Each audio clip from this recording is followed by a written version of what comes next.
ഫെബ്രുവരി 13 ഇന്നത്തെ daily reflection. ബുദ്ധിയും സുബോധവും എന്ന തലക്കെട്ടോടുകൂടി ആസ്വൽ സീസറിലെ ബില്ല് പറഞ്ഞ ഭാഗമാണ്. പലപ്പോഴും ആൽക്കഹോളിക്സ് അനോണിമസിൽ എത്തുമ്പോൾ ഈ പ്രോഗ്രാം എന്താണ് എന്നൊക്കെ മനസ്സിലാകുന്ന, അല്ലെങ്കിൽ അതിന് മുന്നേ തന്നെ നമുക്ക് കുറേ കാര്യങ്ങളൊക്കെ മനസ്സിലായി മദ്യം പ്രശ്നമാണ് എന്ന് നമ്മൾ അംഗീകരിക്കുകയും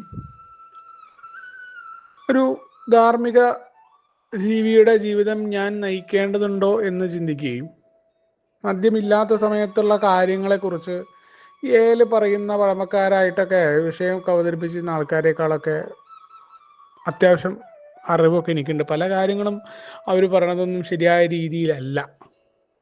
അപ്പോൾ പിന്നെ ഞാൻ ഇവരെയൊക്കെ കേട്ട് നടക്കേണ്ട കാര്യം എന്താ?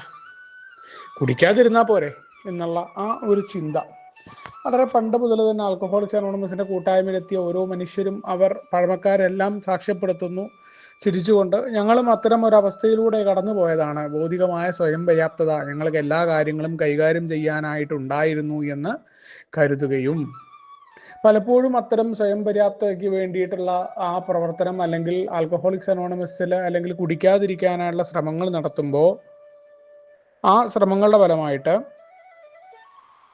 മദ്യത്തിന് മുന്നിൽ പരാജിതനാണ് എന്ന് സമ്മതിച്ചിട്ടും വീണ്ടും മദ്യത്തിലേക്ക് പോകുന്നതിൻ്റെ പ്രധാനപ്പെട്ട കാരണം തൻ്റെ ആശയങ്ങളെ തൻ്റേതായ രീതിയിൽ നടപ്പിലാക്കാനുള്ള ശ്രമം നടത്തി പരാജയപ്പെടുന്നുണ്ട് ഒരു മദ്യാസക്തൻ എന്നത് അയാൾ മാത്രം തിരിച്ചറിയുന്നില്ല എന്നതാണ് വാസ്തവം. കാരണം അത്രയൊക്കെ ഭൗതികമായി സ്വയം പര്യാപ്തത ഉണ്ടായിരുന്നുവെങ്കിൽ തൻ്റെ ബുദ്ധിശക്തി കൊണ്ട് തനിക്ക് ദോഷകരമായിരിക്കാവുന്ന ആ മദ്യാസക്തി അല്ലെങ്കിൽ മദ്യപാന പ്രശ്നത്തെ മാറ്റി നിർത്താനായിട്ട് കഴിയുമായിരുന്നു. ആ കെമിക്കലിന് മുന്നിൽ പരാജിതനായി മറ്റുള്ളവരുടെ മുന്നിൽ ഒരു വേഷം കെട്ടുകാരനായിട്ടൊന്നും ഒരു മദ്യാസക്തിന് മാറേണ്ട കാര്യമില്ലായിരുന്നു എന്നതാണ് വാസ്തവം.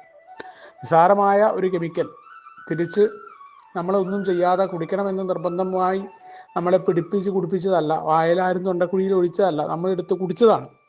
അപ്പം അത്തരം ഒരവസ്ഥയിലേക്ക് നമ്മൾ എത്തുമ്പോൾ മദ്യം കൊണ്ട് യാതൊരു തരത്തിലും നമുക്ക് ഗുണമുണ്ടാവുന്നില്ല എന്നറിഞ്ഞിട്ടും നമുക്ക് ഏറ്റവും അധികം ഭീഷണിയാണ് എന്നറിഞ്ഞിട്ടും അതിനെ പ്രതിരോധിക്കാൻ പോലും പറ്റാതിരിക്കുന്ന ആളുകളാണ് നമ്മൾ എന്നുള്ളതാണ്. അവിടെയാണ് നമ്മുടെ ബുദ്ധിശക്തിയെല്ലാം ആ സ്വയം പര്യാപ്തതയുടെ ആ കാര്യം ബുദ്ധിശക്തിയുടെ കാര്യത്തിൽ നമ്മൾ മാറ്റി വെക്കണം. നമുക്ക് എപ്പോഴുള്ള കുഴപ്പം എന്താണെന്ന് വെച്ചാൽ കീഴ്പ്പെടുക എന്നത് നമുക്ക് പറ്റില്ല. എവിടെയും നമ്മുടെ ആ ഒരു ഈഗോ നിൽക്കുന്നത് കൊണ്ട് തന്നെയാണ്. എന്തിനധികം നമുക്കൊരു ആശയങ്ങൾ നമുക്ക് മനസ്സിലായി ഏലുന്നുണ്ടെങ്കിൽ ആ ആശയം ശരിയാണെന്ന് സ്ഥാപിക്കാൻ അത് ഏതറ്റം വരെയും പോകും. അത്തരം ആളുകളുമായിട്ട് മാത്രം യോജിച്ച് നിൽക്കുന്ന ആളുകളാണ് നമ്മളെ എതിർക്കുന്ന, പുതിയ രീതിയിൽ ആശയങ്ങൾ അവതരിപ്പിക്കുന്ന, പുതിയ രീതിയിൽ ഈ കാര്യങ്ങളെ നോക്കിക്കാണുന്ന. അതൊന്നും നമുക്ക് പറ്റില്ല. നമ്മളെങ്ങനെ അവരെ പകുതി കേട്ട് കഴിഞ്ഞാലും നമുക്ക് ഉടനെ അവരെ എതിർക്കാൻ ആരോടെങ്കിലുമൊക്കെ സംസാരിക്കണം. അവർ തെറ്റാണെന്ന് സ്ഥാപിക്കാനുള്ള നമ്മുടെ ത്വരയാണ്. അവർ തെറ്റാണെന്ന് അവർ സ്ഥാപിച്ചോന്നല്ല, പക്ഷെ നമുക്കൊരാശ്വാസം കിട്ടാൻ നമ്മളുമായി യോജിക്കുന്ന ആളുകളെ വിളിച്ചുകൊണ്ട് അത്തരം ആശയങ്ങൾ ശരിയാണെന്ന് പറഞ്ഞുകൊണ്ട് നിൽക്കുന്ന ആളുകളാണ്. കാരണം നമ്മുടെ ബുദ്ധിശക്തി അൾട്ടിമേറ്റ് ശരികളാണ് എന്നുള്ളതുകൊണ്ട്. അതുകൊണ്ടാണ് നമ്മൾ പലപ്പോഴും ഷെയറിങ്ങിൽ പോലും നമ്മൾ നോക്കിയാൽ മതി, നമ്മൾ തന്നെ എത്രയോ തവണ നമ്മുടെ ബുദ്ധിശക്തി മറ്റുള്ളവരുടെ മുന്നിൽ പ്രകടമാക്കാം. ഈ ലോകത്തെക്കുറിച്ചും മറ്റു കാര്യങ്ങളും കുറേ ആളുകളെ കാര്യങ്ങൾ പഠിപ്പിക്കാം. ആളുകൾക്ക് പ്രയോജനപ്രദമായി മാറുക എന്നാൽ ആളുകളെ പഠിപ്പിക്കലാണ് എന്നുള്ള തെറ്റിദ്ധാരണ കൊണ്ട് എൻ്റെ ഷെയറിങ്ങിലൂടെ ആളുകളെ ഉത്ബുദ്ധരാക്കിയിട്ട് ആൾക്കാരെ ഇങ്ങോട്ട് മാറ്റിക്കളയാം എന്നൊക്കെ ഉള്ളത് ഈ ഭൗതിക സ്വയം പര്യാപ്തതയുടെ ഉദാത്തമായ ചിന്തയായിരുന്നു എന്നാണ്. ഒരു ബലം ഉണ്ടായില്ല എന്നല്ല, കടുത്ത കൂടുതൽ വെറുപ്പുകളും കൂടുതൽ ആളുകൾക്ക് വെറുപ്പിക്കലുകളും നമ്മൾ സ്വയം ഉണ്ടാക്കുകയാണ്. പ്രയോജനപ്രദമാവുക പോയിട്ട് നമുക്ക് ഉപകാരമില്ല, അവർക്ക് ഉപകാരമില്ലാതെ പോകുന്ന കുറേ കാര്യങ്ങൾ. നമ്മൾ ഈ പറയുന്ന കാര്യങ്ങളെ ഒന്നും നമ്മുടെ ജീവിതത്തിൽ പ്രാവർത്തികമാക്കാൻ പറ്റുന്നില്ല, മറ്റുള്ളവർക്ക് പിന്നെ എങ്ങനെ സാധിക്കും?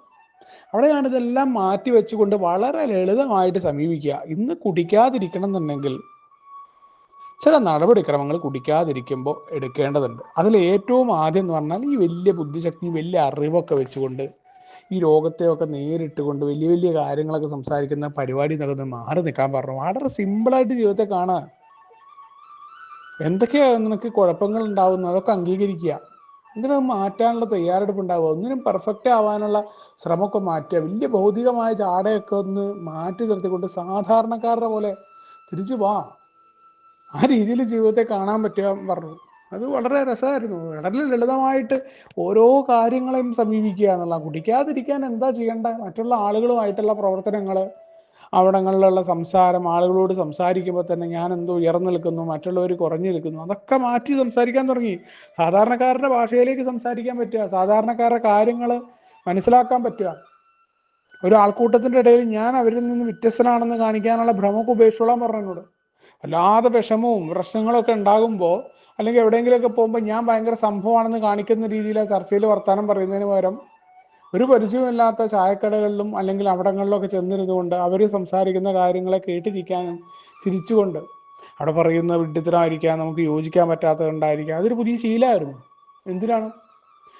തന്നെ എളുപ്പപ്പെടാനാണ്. നമ്മളിങ്ങനെ കയറിയിട്ടുള്ള നമ്മുടെ സ്വാഭാവിക രീതിയിൽ നിന്ന് മാറിക്കൊണ്ട് എന്താ അങ്ങനെയല്ലേ എന്നൊക്കെ അവർ ചോദിക്കുമ്പോൾ അതെ അതെ അതെ എന്നൊക്കെ പറഞ്ഞുകൊണ്ട് മാത്രം നിൽക്കാൻ. അവിടെ നമുക്ക് അഭിപ്രായം ഉണ്ടാവും, നമ്മൾ അഭിപ്രായം അറിയുന്നില്ല. കാരണം അവിടെ അഭിപ്രായം പറഞ്ഞ ആള് കളിക്കുന്ന സ്വഭാവം നമുക്കുണ്ടായിരുന്നു. മാറ്റുന്നു, മറ്റുള്ളവർ കേൾക്കുന്നു, ഒരു പരിചയമില്ലാത്ത ആൾക്കാരോട് സംസാരിക്കുന്നു, ആ കൂട്ടത്തിൽ തന്നെ നമുക്ക് അറിവുള്ള കാര്യങ്ങൾ പോലും പറയാതിരിക്കൽ. എന്തിനാ? ഞാൻ അറിവുണ്ടെന്ന് കാണിച്ചിട്ട് എനിക്ക് എന്ത് കിട്ടാനാണ്? പലപ്പോഴും ഉണ്ടാകുന്ന കുഴപ്പം തന്നെ ഒരു വേദികളിലൊക്കെ പോയിട്ട് അവിടങ്ങളിൽ ആവശ്യമില്ലാത്ത തർക്കങ്ങൾ ഉണ്ടാക്കിയിട്ട് അതൊന്നും സമാധാനം നഷ്ടപ്പെട്ടു പോകുന്ന ഒരാളാണ് ഞാൻ. അപ്പോൾ ആൽക്കഹോളിക്സ് അനോണിമസിൻ്റെ വലിയ ശക്തി പ്രവർത്തിക്കേണ്ട ഒരിടം കൂടിയാണ് അവിടങ്ങളിലൊക്കെ. നമുക്ക് കൃത്യമായി നമ്മളെക്കുറിച്ചൊരു ബോധ്യം ഉണ്ടാകുമ്പോൾ പറയേണ്ട സ്ഥലങ്ങളിൽ മാത്രം പറയേണ്ട കാര്യങ്ങൾ പറയുക. നമ്മൾ ആവശ്യമുള്ള നമ്മൾ പറയില്ല, ആവശ്യമുള്ളിടത്ത് വിശക്കുന്നവന് അന്നം കൊടുക്കണം എന്ന് പറയണ പോലെ ആവശ്യമുള്ളിടത്ത് മാത്രം നമ്മുടെ കാര്യങ്ങൾ കൊടുക്കുക. അല്ലാത്ത ഇടങ്ങളിൽ അവർ പുച്ഛത്തോടു കൂടിയല്ല, അത് അവരുടെ ഓരോ അറിവുകളാണ്. പല രീതിയിലുള്ള മനുഷ്യരുണ്ട്, അവരവരുടെ അറിവുകൾ അത് അൾട്ടിമേറ്റ് ആണെന്ന് പറഞ്ഞ് ജീവിക്കുകയാണ്. നമ്മളവരെ പുച്ഛിച്ചുകൊണ്ടോ അവരെ കളിയാക്കിയത് കൊണ്ടോ ഒന്നും സംഭവിക്കാൻ പോകുന്നില്ല. അവർ നമ്മളെ തിരിച്ച് കളിയാക്കിയിട്ടുണ്ടാവും, അത്ര സംഭവിക്കുന്നുള്ളൂ. കാരണം അവരവരുടെ മൂക്കില്ല രാജ്യത്തെ മുറിമൂക്കൻ രാജാക്കന്മാരായിട്ട് അവർ വസിക്കുന്നു. അവർക്ക് പുറം ലോകത്തെക്കുറിച്ച് അറിവില്ല എന്നുള്ളതാണ്. അപ്പോൾ നമ്മളവിടെ പോയിട്ട് നമ്മുടെ അറിവ് പറഞ്ഞുകൊണ്ട് അവരുടെ മുകളിൽ ഒഴുകാം എന്നുള്ള തീരുമാനം മാറ്റി തീർക്കുക. ഇത് എല്ലായിടങ്ങളിലും ആൽക്കഹോളിക്സ് അനോണിമസിൻ്റെ മീറ്റിങ്ങുകളിൽ സ്ഥിരം സ്വഭാവമായിരുന്നു ഇതൊക്കെ. അതൊക്കെ മാറ്റി നിർത്തിക്കൊണ്ട് വളരെ ലളിതമായിട്ട് ഈ പ്രോഗ്രാമിനെ സമീപിക്കാനും ഇന്നത്തെ ഒരു ദിവസത്തെ പരിപാടി കുടിക്കാതിരിക്കാൻ എങ്ങനെ ലളിതമായി സമീപിക്കണമെന്ന കാര്യമാണ്.